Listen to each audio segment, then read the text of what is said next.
En cette fin janvier, ce soir, une curiosité dans le port de Monaco. Jacques Pofferxel, top. Top départ de la barque. Entre les yachts et les hors-bords, ce petit voilier, tous l'attendent. Toujours, hein. Un moment d'émotion. Préparer la colombe. Pour la colombe, top. Ce soir, presque une cérémonie d'un autre âge. Oui, stop, les scouts, arrêtez-vous, c'est bien. On va s'arrêter comme ça, c'est bien. Un millier de Monégasques célèbrent la plus lointaine tradition religieuse de leur histoire. Une fois par an, ils rendent hommage à la sainte patronne de Monaco, Sainte Dévote. La légende, au IVe siècle, cette jeune femme corse est martyrisée à mort par les Romains, puis son corps est déposé dans une barque qui s'échoue au pied du rocher, guidée par une colombe. Même si d'autres cultes ont leur place à Monaco, c'est le catholicisme qui est reconnu comme religion d'État. Mes pères, s'il vous plaît. Ici, centré, ici, devant moi. Vas-y. Vas-y. L'organisateur n'a que quelques minutes pour mettre de l'ordre dans les rangs, et ce n'est pas facile. On va se mettre là. On va se mettre là. Non, on va se mettre là parce qu'il y a les bateaux, donc ici, ils sont à vue. De toute façon, il vient vers vous. Là.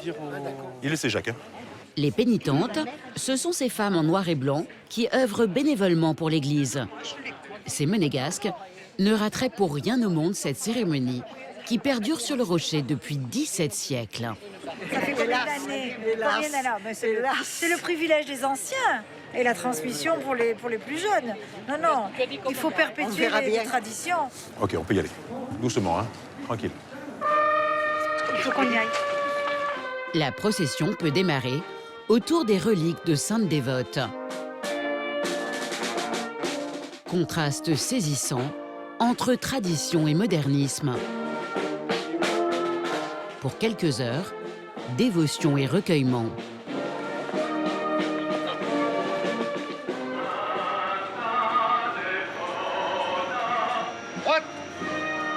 Monaco renoue ce soir avec ses origines. Chargez!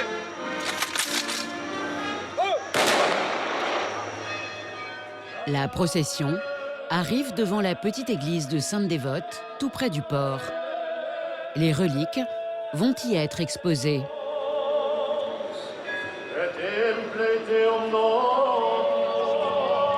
Depuis 300 ans, les princes de Monaco président cette cérémonie ancestrale. Les mêmes gestes, les mêmes postures, de génération en génération.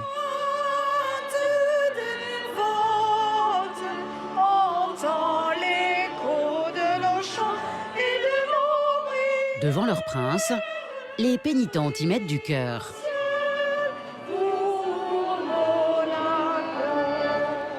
Pendant que le couple princier se recueille devant les reliques, à l'extérieur, on prépare un cérémonial, l'embrasement d'une barque. Monseigneur, je vous en prie. Je vous en prie. Oui, allez. C'est au prince et à la princesse d'officier. Moment le plus symbolique et spectaculaire de cette fête. La légende de ce pays raconte qu'au Moyen-Âge, des malfaiteurs auraient volé les reliques de Sainte Dévote. En représailles, leur barque fut brûlée, les reliques récupérées. Je pense que les traditions, c'est ce qui nous permet de comprendre les choses et de savoir d'où on vient. Comme on dit, pour savoir où on va, il faut toujours savoir d'où on vient. Hein. Donc je pense qu'il faut un roc solide. Ici, il y en a un. Et puis à partir de là, on peut construire. Retour au palais du couple princier. Il faut que je vous laisse parce que là, il faut que j'y aille. Et comme souvent à Monaco, une fin de soirée en apothéose.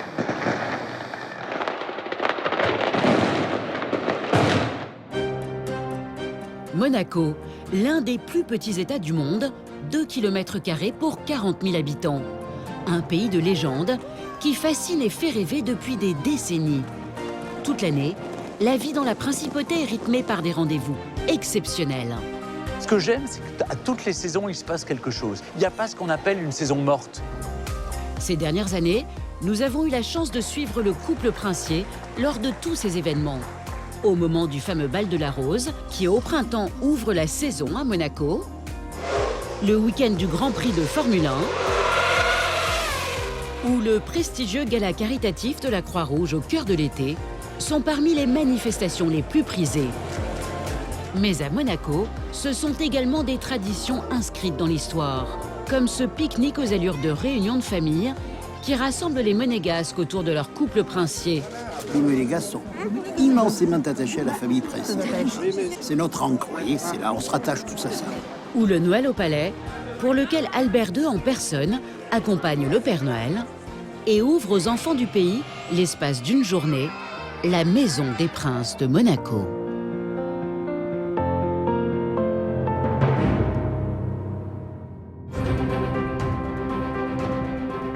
Au cœur de la principauté, le palais princier, au lieu du pouvoir. À l'avant, marche! Chaque jour, à 11h55 précise, débute l'événement inscrit dans les guides, comme dans toutes les monarchies d'Europe. Des militaires en armes effectuent la traditionnelle relève de la garde. L'arme sur l'épaule. Droite, Derrière le spectacle, portée, une réalité. arme. Ces carabiniers assurent la sécurité personnelle du souverain et de sa famille. Au même moment, à l'intérieur, au deuxième étage de cette tour génoise du XIIIe siècle, le prince Albert II travaille dans son bureau privé. C'est là qu'il prend les grandes décisions de son petit État avec une certaine bonne humeur. Ah, voilà un beau parapheur avec des remerciements. Ça, j'aime bien faire. C'est donc d'ici que le prince supervise tout. Un univers très personnel, rarement ouvert aux caméras. Près de 40 ans après sa disparition, le lieu reste imprégné du souvenir de sa mère, Grace Kelly, la star hollywoodienne devenue princesse de Monaco. C'est l'ancien bureau de ma mère qui a été remodelé depuis son époque. Il y a plusieurs tableaux que j'avais choisis avec ma mère. Et c'est vrai qu'il y a beaucoup d'objets, beaucoup de documents, beaucoup de dossiers, beaucoup de papiers et beaucoup de livres. Disons que j'ai l'habitude de ce désordre ordonné et j'arrive à m'y retrouver. Ne vous inquiétez pas, il n'y a aucun retard, aucun dossier sensible. Entre objets d'art, photos publiques et privées, le prince Albert règne sur Monaco depuis bientôt 2 décennies. Un bureau où la frénésie du monde extérieur ne semble pas avoir de prise. D'ailleurs, aucune trace d'Internet ou d'ordinateur dans cette pièce. J'ai une relation un peu compliquée avec Internet. Nous voyons que très peu de fois par an. Pas d'ordinateur, mais beaucoup de médailles. Des souvenirs très précieux, surtout ces trophées d'anciens champions de bobsleigh. Il y a des médailles de course, des médailles d'or que j'avais gagnées en bobsleigh, un peu international. Et voilà, c'est celle-là, Coupe de l'Amérique, pas celle de voile, mais celle de bob, en février 2000. Donc voilà, ça reste un très beau souvenir. Le souvenir d'une époque où il était encore prince héréditaire et pouvait s'adonner à ses passions. Une relative insouciance qui prend fin le 6 avril 2005 avec la mort de son père. Depuis, Albert II est devenu le 14e souverain de Monaco, reprenant le rôle d'un chef d'État, présent tout au long de l'année sur chaque événement en principauté. Au début du printemps, grand rendez-vous, le Monte Carlo Rolex Masters. Premier tournoi de tennis sur terre battue de la saison. 2 semaines pendant lesquelles les meilleurs joueurs du circuit viennent en découdre. Cette année-là, à l'issue d'une finale disputée, retransmise en direct dans 70 pays, les coupes et les trophées seront remis par Son Altesse Sérénissime, le prince souverain de Monaco, accompagné de Son Altesse Sérénissime, la princesse Charlène. Albert II se présente sur le court, avec son épouse, la princesse Charlène, et sa cousine, la baronne de Massini. Le prince remet les trophées aux 2 finalistes, le Serbe Djokovic, déjà numéro 1 mondial, battu par Rafael Nadal, vainqueur ce jour-là du 8e de ses 11 titres au Masters de Monte-Carlo.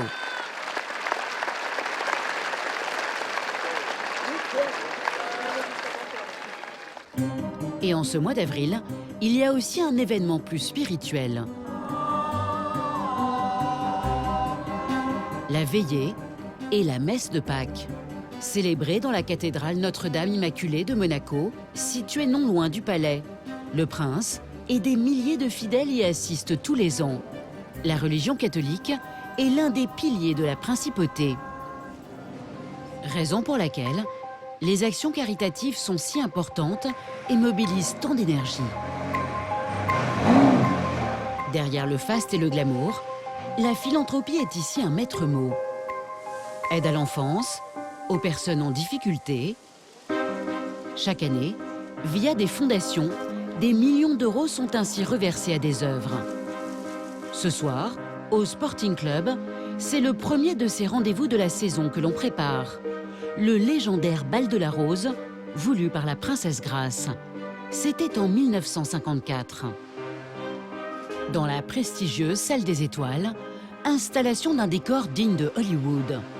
Désormais, c'est la princesse Caroline de Hanovre en personne qui l'organise. Et pour ce gala de charité au profit des enfants défavorisés, elle a vu grand. 900 riches donateurs sont conviés ici autour de la famille princière. Depuis plusieurs décennies, la princesse Caroline fait appel à Anne Rostand. Pour cette organisatrice d'événements, chaque année, c'est un défi. La princesse, hier soir, on est resté jusqu'à minuit et demi pour les répétitions et elle a refait le plan. Donc voilà, maintenant, il faut que toute la brigade s'adapte pour que la table soit de la bonne taille et que les princes soient bien l'un en face de l'autre. On descend ? Un œil surtout, car elle n'a pas le droit à l'erreur. Là, c'est pas droit, par exemple. Vous voyez, cette table-là est pas droite. Elle est un peu... Elle est en arc de cercle. C'est ça le souci du détail. Même si personne ne le voit, moi je le vois. Donc on a quand même la responsabilité de cette soirée. Et il faut que tout soit parfait. Voilà. Comment vous vous sentez là ? Je me sens pour l'instant encore calme, mais ça va pas durer. Sur scène, l'animateur Stéphane Bern est en pleine répétition. Monseigneur, Madame, Altesse, nous allons donc maintenant procéder au tirage de la tombola. C'est la princesse Caroline qui l'a choisi. Objectif, animer cet événement et surtout la tombola, l'un des points d'orgue de la soirée. Il faut qu'ils se mettent, ils s'écartent un peu et que toi tu sois au milieu. Près de 30 ans que Stéphane Bern participe, mais Anne reste vigilante. Voilà, je pense que c'est mieux et désapprocher un peu parce que c'est pas peine qu'ils soient si loin. Vérifie les numéros, on est d'accord. Oui. Parce que je me souviens d'une année... Oui, ils sont venus à plusieurs. Ils étaient à plusieurs sur le même lot. L'animateur plaisante. Et parfois, il y a de l'embrouille. Mais il a le trac. Il y a toujours un pincement au cœur parce que vous dites, vous allez parler devant 900 personnes. Je m'adresse quand même au prince souverain, à la princesse souveraine et puis à la princesse Caroline. J'ai connu des années où les enfants, c'est-à-dire les enfants de la princesse Caroline, me faisaient des petits coups en douce, me faisaient des vannes, parce que ça reste une ambiance extrêmement chaleureuse et sympathique. Au même moment, dans le ciel de la Côte d'Azur, à bord de cet hélicoptère, Diala Maki. À Dubaï, c'est une vedette de la télé. Elle a fait 4000 km pour assister ce soir au célèbre bal de la Rose. J'adore venir à Monaco en hélico. La vue est incroyable. Je suis très excitée d'être là, même si je reste peu de temps. Mais 2 jours à Monaco, c'est top. Que demander de plus ? Pour l'occasion, c'est Monaco qui invite. Car la présence ici de cette jeune femme très suivie au Moyen-Orient est une publicité garantie pour la principauté.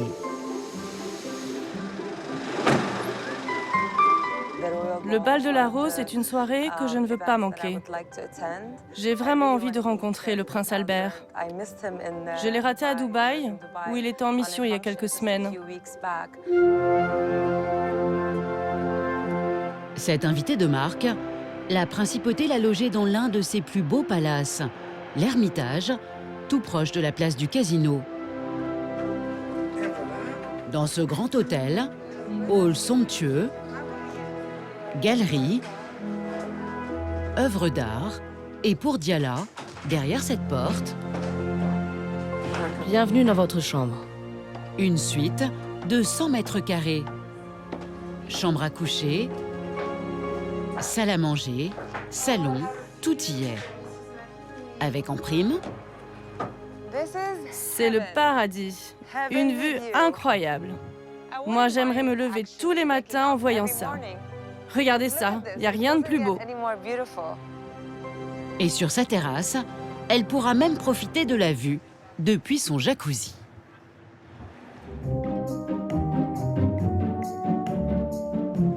« 20h, top départ de la soirée. C'est le ballet des voitures de luxe et de collection. Des robes de bal étonnantes ou élégantes.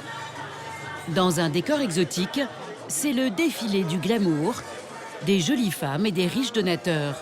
Jet set, noblesse, monde des affaires, les invités se pressent des quatre coins de la planète et la magie fonctionne. Rituel avant de pénétrer dans la salle, afficher son plus beau sourire pour la presse internationale. La salle des étoiles brille de tous ses feux. Diala Maki aussi. Elle découvre Voilà, je vous en prie, ce sera sur cette table tout à l'heure. et s'interroge. Où est la table du prince? La table du prince est au milieu. Au milieu, évidemment. La salle affiche complet. Ce que tous attendent à présent, le prince Albert II fait son entrée avec sa sœur aînée, la princesse Caroline. Depuis qu'elle organise ce bal, c'est la toute première fois que Caroline de Monaco parvient à y réunir ses 4 enfants.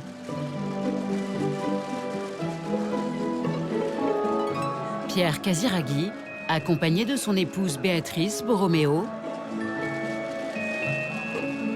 Charlotte Casiraghi, Andrea et son épouse, Tatiana Santo Domingo, et Alexandra de Hanovre, à l'époque 16 ans, la Benjamine. C'était son premier bal de la Rose. Et c'est par la scène que la famille fait son entrée sous les applaudissements. Smoking, bijoux et jolies femmes, les membres de la famille princière se sont dispersés à différentes tables pour honorer leurs invités. De la magie, de la féerie et surtout des dons pour les enfants hospitalisés et des bourses pour des étudiants. Cette année-là, le bal de la Rose aura encore tenu toutes ses promesses. Dernier week-end de mai, celui pour lequel le monde entier a les yeux rivés sur Monaco. Le Grand Prix de Formule 1, un événement planétaire. La course la plus prestigieuse de la saison, la plus regardée aussi. 1 milliard de téléspectateurs vont suivre ces bolides, lancés parfois à 300 km/h dans les rues de la ville. Des exploits sous les yeux de 200 000 personnes venues admirer les plus grands pilotes, comme le champion du monde 2016, l'Allemand Nico Rosberg. Un Grand Prix qui est surtout une gigantesque vitrine pour Monaco. Alors là encore, toute la principauté se mobilise. À commencer par le couple princier. Il est 18h en cette veille de course. Ce soir, le souverain et la princesse reçoivent dans la cour d'honneur du palais. Dans un décor somptueux, tout est prêt pour l'un des cocktails les plus courus du week-end. À l'extérieur, une centaine de privilégiés patientent avant d'être reçus par le prince Albert II et la princesse Charlène. Pour le chambellan du prince, le colonel Solaire, un objectif, faire respecter le protocole. Bien. Allez, enchanté. On va s'arrêter là. Philippe, on va reculer un tout petit peu, s'il vous plaît, pour pouvoir patienter tranquillement. Personne ne doit entrer avant l'arrivée du couple princier. Les invités sont des décideurs du monde entier, des personnalités internationales, des monégasques ou des amis de la famille princière. Un cocktail amical mais aussi une opération de relations publiques. C'est grâce à ce genre de réception que Monaco entretient ses amitiés et sa légende. Pendant ce temps, Vous allez bien? le colonel Solaire use de toute sa diplomatie pour faire patienter les invités, et même en plusieurs langues. Bitte, das ist ein Vergnügen. Wir sprechen dann nachher.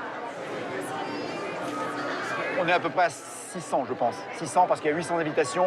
Pour l'instant, on en a 200 qui ne sont pas encore arrivés. Et il va saluer chacun d'eux. Oui. Un chef d'État au rapport simple, même si son statut peut parfois impressionner ses interlocuteurs. C'est à moi de les mettre à l'aise et que les choses se passent bien, et normalement, et le plus naturellement possible. Le souverain est incroyable. Il a une mémoire terrible et il se rappelle de tout. Et donc les gens sont très touchés à chaque fois parce qu'il a ce petit mot gentil pour chacun. Un protocole que la princesse, ancienne sportive de haut niveau, connaît désormais sur le bout des doigts. Comment allez-vous? Ravie de vous revoir. Bonjour, je suis enchantée de vous connaître. Deux champions du monde encore, Sébastien Vettel et Kimi Räikkönen. Comment allez-vous? Je vous remercie d'être venu. Ce soir, il y a aussi des membres de la famille princière. La princesse Caroline, sœur aînée du souverain, et en robe bleue estivale, la princesse Alexandra de Hanovre, la fille de la princesse Caroline. Ambiance chic, décontractée, et dans ce cadre féerique, magie garantie. 1, 2 et sourire. Pour Albert II, mission accomplie. Et tout comme le Grand Prix, cette soirée au palais le renvoie à ses souvenirs d'enfance. C'est un grand plaisir. Vous savez que mes parents avaient instauré cette réception la veille du Grand Prix, qui ne se faisait pas dans la cour, qui se faisait avec beaucoup moins d'invités, dans les grands appartements. Vous aviez quel âge la première fois que vous avez assisté à cette soirée au palais? Je devais avoir 8 ou 9 ans, se faufiler entre les grandes personnes.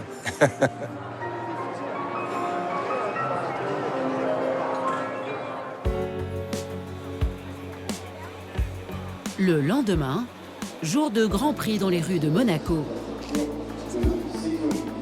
À une demi-heure du départ, le prince Albert II et la princesse Charlène entrent en scène.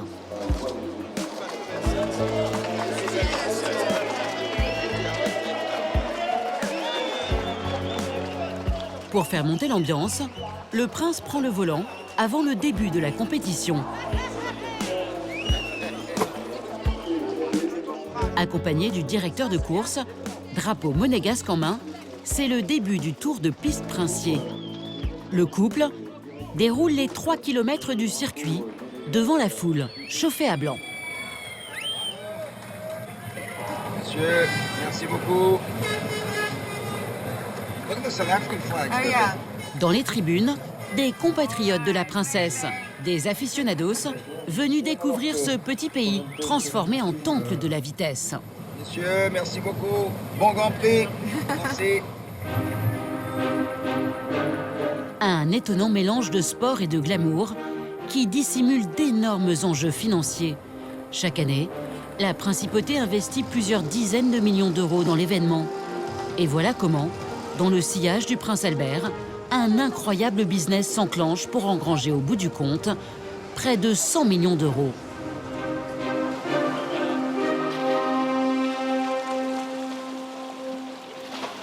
Au cœur de ce week-end d'exception, la Société des Bains de Mer, fer de lance de l'économie monégasque. 4 palaces, 5 casinos, 33 restaurants, en majorité propriété de l'État. La SBM, c'est surtout le premier employeur de la région, avec 3000 salariés comme ceux de l'hôtel de Paris. À la réception, Thierry, le concierge en chef. Oui, Anthony Thierry à Paris. Dis-moi, est-ce que c'est possible d'avoir un bateau aujourd'hui pour 4 heures? Un riche client vient de lui demander un yacht pour un rapide aller-retour à Cannes. Oui, pour aller à Cannes et repartir. Mieux qu'un taxi pour ses grandes fortunes. Nous vous avons trouvé un bateau, 20 mètres. Le tarif, c'est 3 000 euros. C'est 3 000 euros. Plus la Plus le gasoil. Une broutille pour cette clientèle aux moyens démesurés. Sur ce seul week-end du Grand Prix, le directeur adjoint va tenter de faire près d'un quart du chiffre d'affaires annuel. Bonjour, comment ça va? Bonjour Ludovic. Bonjour. Alors, sommes-nous prêts? On est prêts. Alessio Miletto peut compter sur des habitués, des jet-setters et des hommes d'affaires qui ont réservé un an à l'avance pour déjeuner aux premières loges. Vous êtes dans la salle Empire de l'Hôtel de Paris. C'est le lieu le plus exclusif, le plus prisé, avec une vue magnifique sur le circuit. En effet, vous avez une double perspective, la chicane du casino et bien sûr sur la place du casino. Le prix pour le couvert le dimanche notamment, c'est de 1 380 euros. Aujourd'hui, le tarif du déjeuner pour une personne est de 1 500 euros. Dans le port de Monaco aussi, le luxe a fait escale. Sur ces palaces flottants, les ultra privilégiés attendent le début de la course. À bord de l'un d'entre eux, de richissimes invités venus des 4 coins de la planète. Ils ont fait du Grand Prix de Monaco un rendez-vous parmi les plus courus de l'année. Sur le pont, Monica Baccardi, une riche héritière. Comment ça va? Vous allez bien? Ça va bien? Pour elle et ses amis, le Grand Prix, c'est forcément à bord d'un yacht. On est proche du circuit, l'odeur, le bruit, c'est vraiment tout. C'est un ensemble de choses. C'est un ensemble de choses. C'est un mix, c'est comme une soupe. Ouais. Avec beaucoup d'ingrédients. Ça vibre, c'est les grands prix, il y a des bruits. Alors, qui est votre favori? Je ne veux pas me faire des ennemis. Au moins Renault, voiture française. Moi, je suis italienne. Et c'est parti pour le grand show. Dans le port, les yachts tiennent toutes leurs promesses. D'ici, spectacle assuré pour l'un des grands prix les plus difficiles au monde. Dans sa loge, le couple princier va rester les yeux rivés sur la piste 2 heures durant. Cette année-là, c'est le Britannique Lewis Hamilton qui va gagner la course, remportant la 2e de ses 3 victoires au Grand Prix de Monaco.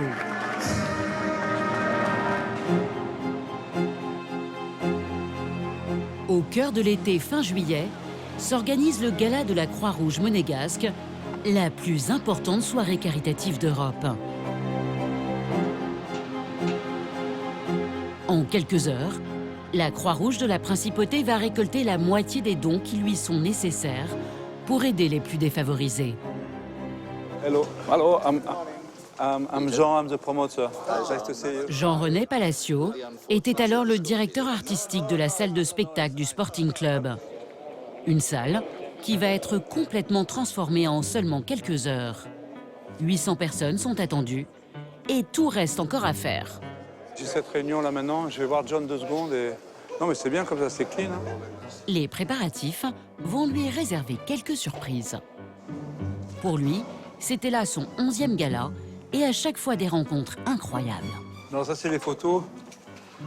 Lionel Richie a fait la Croix-Rouge, Madame Diana Ross, Cher, Grace Jones, B.B. King, voilà. On sent une bonne fierté quand même. Oui, très fier. Si les stars internationales disent oui à ce gala, c'est parce que c'est le souverain qui est le véritable metteur en scène de la soirée.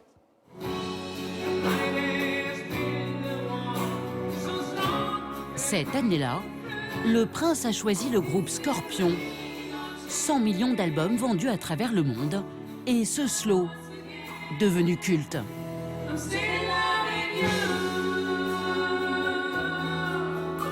Le groupe allemand n'a pas hésité à bouleverser son agenda pour assurer le spectacle devant 800 privilégiés.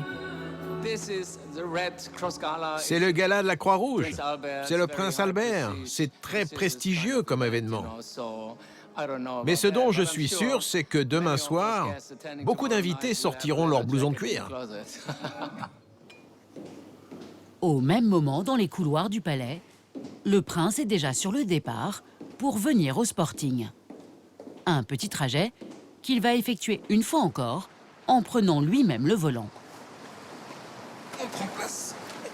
Un plaisir dont il ne se lasse pas. Fausser compagnie à ses gardes du corps, le prince se l'autorise de temps en temps.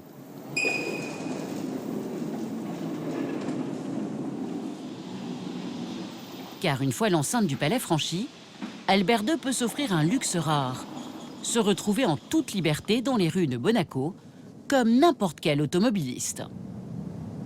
Mes sœurs et moi avons été élevés avec l'appréciation des choses simples de la vie et puis de comportements aussi normaux. Et ça, je suis très reconnaissant à mes parents d'avoir insisté sur le fait qu'on ait des expériences aussi normales que possible étant enfant ou adolescent. Une balade anonyme, mais qui ne va pas le rester longtemps. En catastrophe, un membre de son cabinet a prévenu la sécurité de cette escapade inattendue. Très vite, les 550 caméras installées dans la principauté repèrent sa voiture. Les policiers monégasques, aussitôt informés, se mettent au garde à vous. Alors le policier qui salue là en passant. Oui. Voilà. Je les salue en retour. J'ai un anonymat relatif. Ça ne dure jamais très longtemps, mais... On est suivi là? Là, on est suivi, oui. Là, c'est les deux types louches qui nous suivent. Discrètement, sa sécurité rapprochée est revenue dans son sillage. Juste à temps, car le prince arrive au Sporting pour son inspection des préparatifs du gala de la Croix-Rouge. Allez, on va écraser Monsieur Palacio.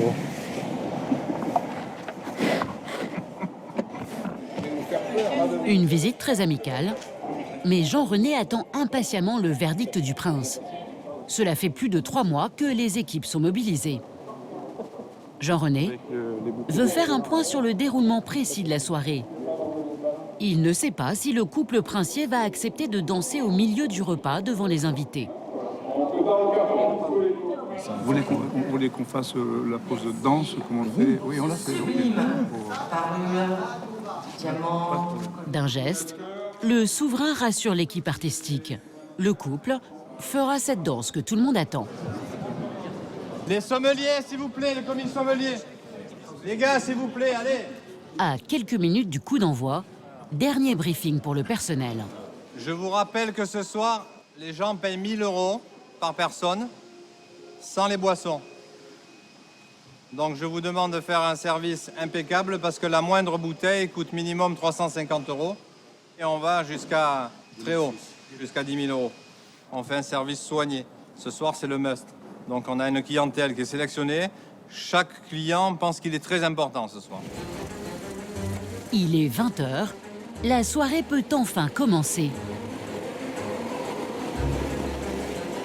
Alors que le couple princier quitte le palais,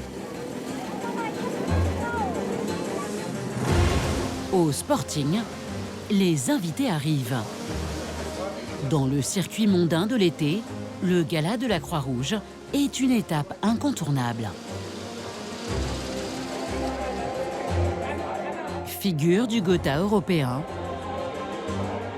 mannequin, personnalité de la jet-set,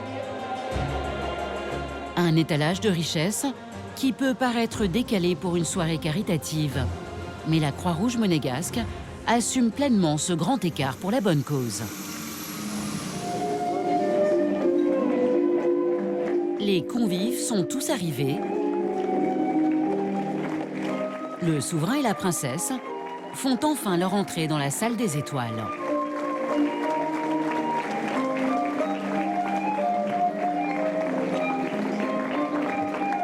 Au menu, du saumon, du caviar, du haut de sol et des langoustines, au son d'un orchestre de jazz new-yorkais.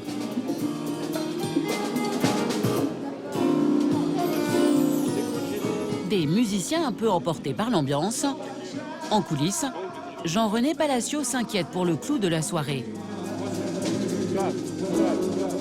Il est 22h passées. Le groupe aurait déjà dû enchaîner sur le morceau qui accompagne la très attendue ouverture du bal par le couple princier.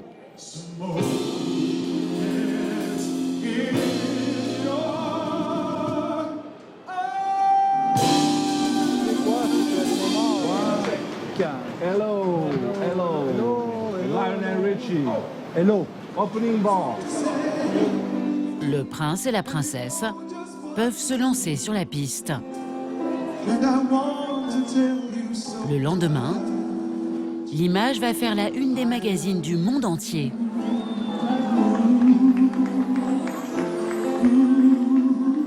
Dans la salle, beaucoup sont venus aussi pour partager ce moment, danser avec eux.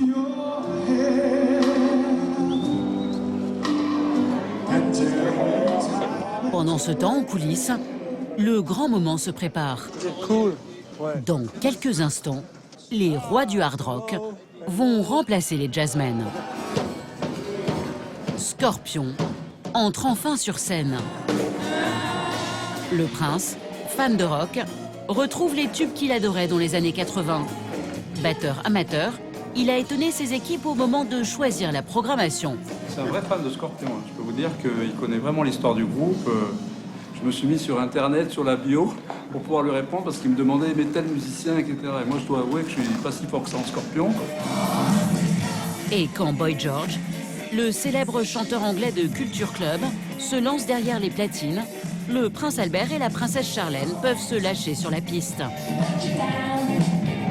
La fête bat son plein. Le toit du Sporting va alors s'ouvrir pour laisser place à un magnifique feu d'artifice. L'occasion pour le couple princier de s'afficher plus amoureux que jamais. Le gala remplit son objectif. La Croix-Rouge a récolté 700 000 € ce soir-là. Une moitié pour des actions caritatives sur la région, l'autre pour des hôpitaux et des projets humanitaires à travers le monde. L'été se termine. L'heure est venue pour les Monégasques de retrouver une autre facette de leur principauté, bien souvent ignorée. Sur les 40 000 habitants, seulement 9 000 ont la nationalité monégasque. Un peuple viscéralement attaché à son prince. Pour entretenir ce lien, les souverains de Monaco ont pris l'habitude de leur offrir tous les ans dans un parc de la ville un grand repas sous les oliviers. Un pique-nique traditionnel. Allez les gars, on monte un bloc de 3. C'est la mairie qui organise ce rassemblement populaire. On va faire la table princière de suite. Un événement en toute simplicité. Chaises en plastique et barbecue géant. On est bien loin des grandes soirées mondaines de la principauté. Ok, c'est bon. Il est 18h. Le prince et la princesse sont annoncés. Ce soir-là, le prince Albert a mis le costume traditionnel des pêcheurs monégasques. Quant à la princesse Charlène, pas de robe du soir, mais une tenue décontractée.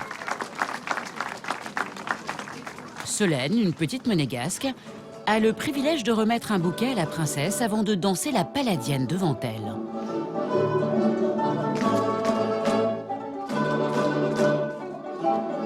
Pour le couple princier, cette fête, c'est l'occasion de souligner tout ce qui les lie à cette petite communauté.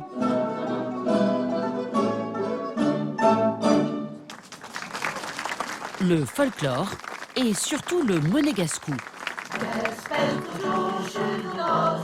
La langue monégasque, chantée à travers leur hymne national. Un mélange d'italien et de patois provençal. Le symbole de l'identité de tout un peuple.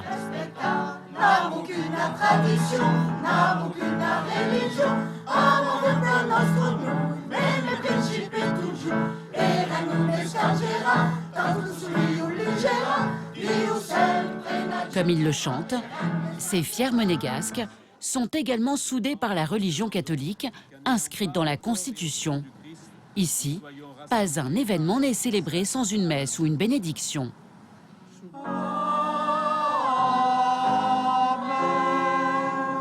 Ce soir-là, ils sont 500 à avoir répondu présent au rendez-vous du prince.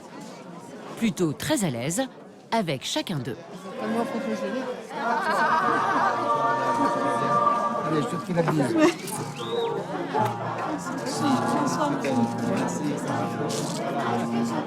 C'est comme une fête de famille, vous voyez. Il y a beaucoup de personnes que je connais ici depuis toujours. Il y a certains avec qui j'étais sur les bancs d'école, il y en a certains que j'étais dans des différents clubs de sport. Il y a des anciens membres du personnel du palais qui m'ont vu naître pratiquement. Donc c'est pour ça que c'est particulièrement émouvant et touchant, et c'est vrai que j'ai l'impression d'être en famille. Vous sauriez nous dire en monégasque que je passe une bonne soirée? Passo una bella serata, a se revede. Et une belle soirée, dont le menu lui aussi est traditionnel. La soca, une fine galette à base de farine de pois chiches. Incontournable ici. Même chose pour les barbagians, des beignets frits farcis de feuilles de blette. Secret recipe. Delicious. Très bon. Des plats typiques et simples, à l'image des familles croisées ce soir-là. Car contrairement à ce que l'on pourrait imaginer, le petit peuple de Monaco, comme il se surnomme lui-même, n'est pas un club de milliardaires. Les Monégasques sont essentiellement des commerçants, des artisans ou des fonctionnaires. Rituel immuable, chaque année, le couple princier s'installe à table au milieu de ses invités. Tous les Monégasques sont immensément attachés à la famille princière. Et depuis des générations déjà. C'est notre ancre, vous voyez, c'est là, on se rattache tous à ça. Il existe aussi une autre occasion pour laquelle les Monégasques se réunissent autour de leur souverain, le jour de la fête nationale, célébrée depuis le XVIIIe siècle.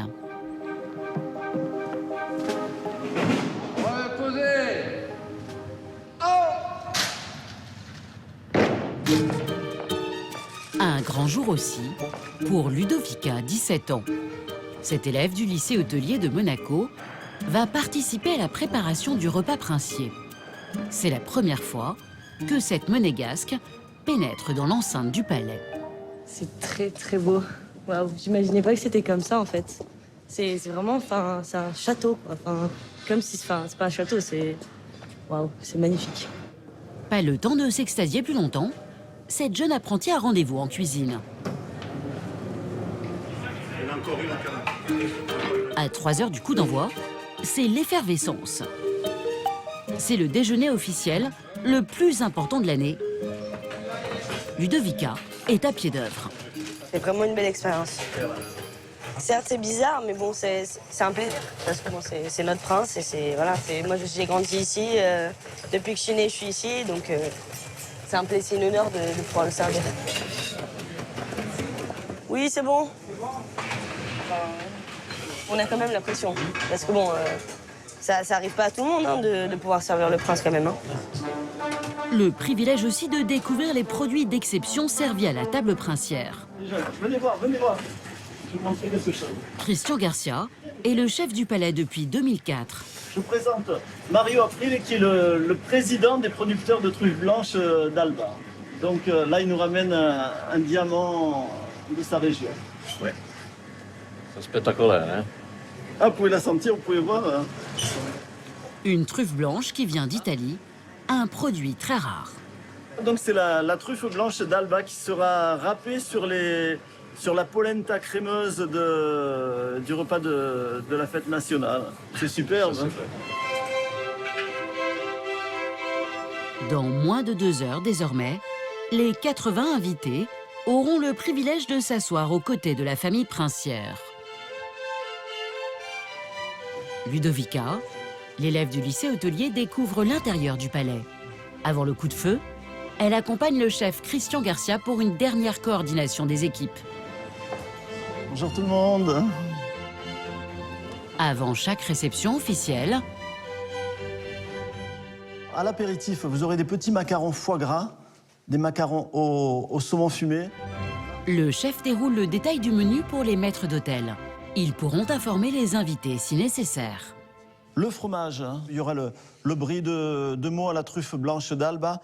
Il y aura du pélardon fermier, c'est un fromage de chèvre hein, qui viendra de Lozère. Pour ce qui est du dessert... Dans un tel décor, difficile pour Ludovica de se concentrer. Là-haut, c'est magnifique. Là, tous les dessins qu'il y a, c'est vraiment ancien. Enfin, ça se voit que c'est ancien et c'est magnifique, c'est trop beau. Les lampadaires, enfin, c'est parfait. C'est super beau, trop beau, j'adore. À l'extérieur, sur la place du Palais, des milliers de spectateurs pour l'événement le plus symbolique de l'année. Chaque automne, le 19 novembre, les Monégasques revêtent le rouge et le blanc, les couleurs de la principauté, depuis 1857. La coutume veut que le souverain et sa famille apparaissent aux fenêtres. Ah, c'est très important, oui. Plus que d'habitude, même. Et puis on affirme notre attachement au notre souverain et à sa famille. Cette année-là, en exclusivité, le prince Albert avait accepté de nous laisser filmer ce moment à la fois intime et solennel. Des images rares des Grimaldi, presque au complet, complices, derrière les murs du palais. Les sœurs du prince, sa cadette, la princesse Stéphanie, son aînée, Caroline, princesse de Hanovre, et ses deux fils, Andrea, 28 ans à l'époque, et Pierre, 25 ans sur cette image. Et leur sœur, Charlotte Casiraghi, alors âgée de 26 ans. Et pour la première fois, les jumeaux. Le prince Jacques et la princesse Gabriella vont vivre aujourd'hui dans les bras de leurs parents leur première fête nationale. Le moment que tous attendent. Apparition du couple princier au balcon. La photo est historique. Elle va faire le tour du monde.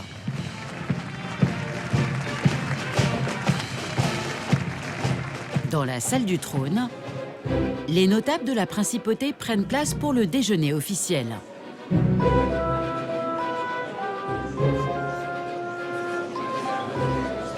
Mesdames et messieurs, je vous demande de vous lever. Le protocole veut que la famille princière arrive après ses invités. Excellences, mesdames, messieurs, je vous demande d'accueillir leurs altesses. La famille pénètre dans la pièce par ordre de placement à table.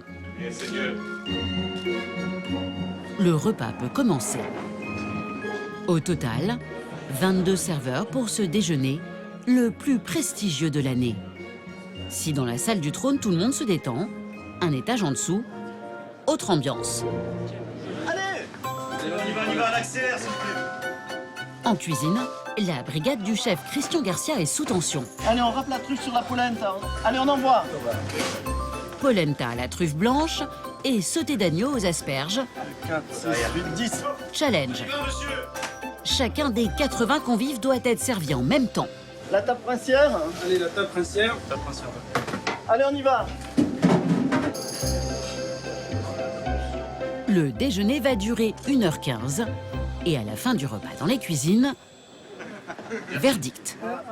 Le prince m'a chargé de tous vous remercier en son nom. Il était vraiment très, très content du repas. Bravo à tous et merci encore pour tout. Cette année encore, les 250 employés du palais et les Monégasques se seront mobilisés pour offrir au prince la plus belle des fêtes. Fin décembre, changement de décor dans la principauté. Sur la place du casino, les palmiers ont laissé la vedette au sapin. Et les Monégasques ont le regard tourné vers le palais.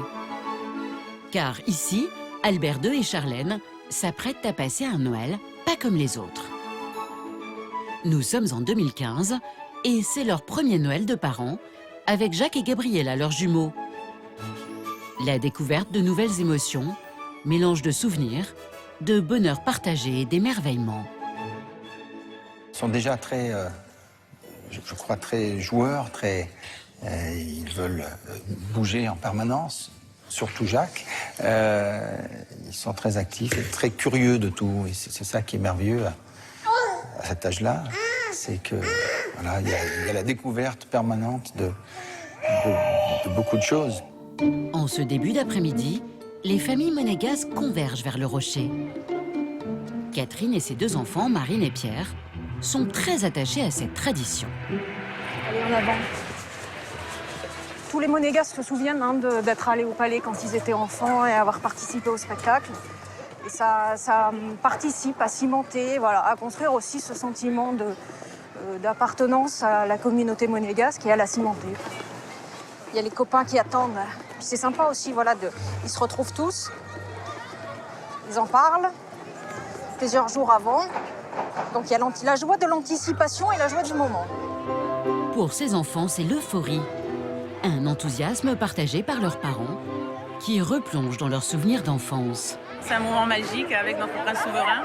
Et donc, moi, je l'ai fait quand j'étais toute petite, jusqu'à 12 ans. Il y avait la princesse Grace, princesse Caroline, Stéphanie, prince Albert, donc toute la famille. Et chaque petit monégasque a reçu son invitation nominative. Monsieur Liam, je suis il est invité à l'arbre de Noël offert aux enfants monégasques. Les parents ne sont pas conviés, alors, ultime recommandation.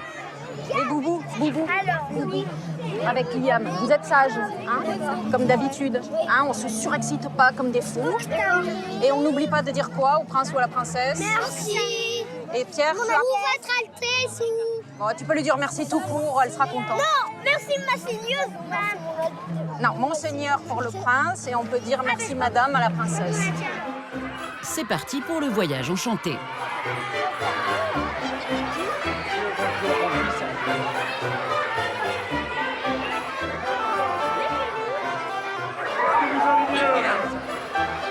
Bonjour à tous et à toutes. Belle cravate, hein? Belle cravate. Les petits lutins sont là. Et finalement, le prince et la princesse en personne. Allez les enfants, on y va. Comment tu t'appelles toi? Anthony. Ça t'a plu ou quoi? Oui. T'es à côté du prince? Et la princesse, tu les as vus? Oui. Bon. On était tout devant. Tout devant? La chérie d'Albert, elle parle français. La chérie d'Albert parle français. Alors on dit pas la chérie d'Albert, on dit la princesse. La princesse. Ah oui, il faut dire la princesse. Elle parle le français, oui. Oui, oui. Elle parle le français, Seigneur. Monseigneur, voilà. Monseigneur, on lui dit Monseigneur. Et à la princesse, on lui dit Madame. Ou alors on lui dit Altesse. Cet après-midi, le couple princier est tout à eux. Pour le petit Pierre et ses amis, dernière révision du protocole. C'est la fille, on dit merci, mon Altesse. Une attention particulière et des cadeaux nominatifs pour chacun. À la droite du couple princier, les enfants de la princesse Stéphanie, Louis Ducruet et Camille Gottlieb. Viens, Nathan. Ça, c'est pour les jumeaux. Ben, merci, je vais leur donner. Emma. Vous aimez bien jouer les Pères Noël? C'est pas que j'aime jouer les Pères Noël, j'aime être généreux. Le Père Noël, il est là, je ne peux pas prendre sa place. C'est là. Enfin, il aide beaucoup, le Père Noël. C'est très important. Parce que, Samantha. voilà, ça crée un lien aussi. Alors, Cassia, Chupel. Voilà. 2 heures de distribution et des souvenirs plein la tête. Joyeux Noël. Merci. À chacun son jouet pour Pierre et ses amis. Non, moi c'est un avion. Moi c'est une fusée, mec. Tu vois? Par ici, les enfants. On ne court pas dans les escaliers, hein. On ne va pas dans les escaliers. C'était la fête des enfants, mais à l'extérieur du palais, les plus émus, ce sont peut-être les parents. Waouh, trop bien, Boubou. C'est chouette. Aussi, Liam, t'es contente? Quand on est enfant, on est impressionné de voir le prince et la princesse. Ah oui, ça vous émeut Ouais, vraiment, vraiment. Mais enfin, on est tellement attachés à eux que... Ouais. Une famille princière qui n'oublie jamais de perpétuer toutes les traditions de la principauté afin d'écrire, année après année, les pages du grand livre d'histoire de Monaco.